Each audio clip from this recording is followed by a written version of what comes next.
Siya ay bigyan ng lakas ng loob ng Pinas dahil inaantay na siya doon ng mga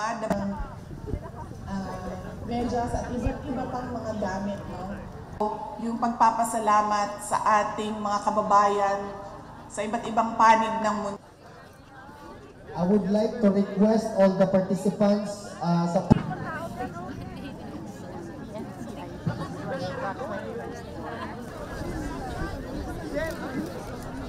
Thank you, Rich. Bring him home. Wapo kong kababayan, mga Pilipino, please sit down po. You got me going crazy. 100 songs ako for you guys. Para kay Tatay Nico. Thank you. Thank you.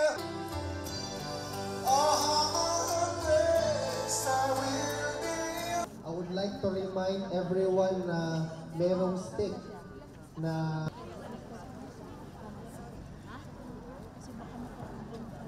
the cooperation of the residents to do this. Again, I would like to remind everyone that Pagpasok ninyo doon, huwag kayong umiyak. In fact, noong gathering natin, noong 23, nung lang niya, nasaan ka, nakinlak ka ba, ay lumalaki. At nagpapasalamat ako doon dahil kasi sinabihan ko siya. Technical Committee Working Group dito, please vacate the area at the back po. I did not see him today. Today is his birthday, but about 3 days ago, I visited him and he was in good spirits.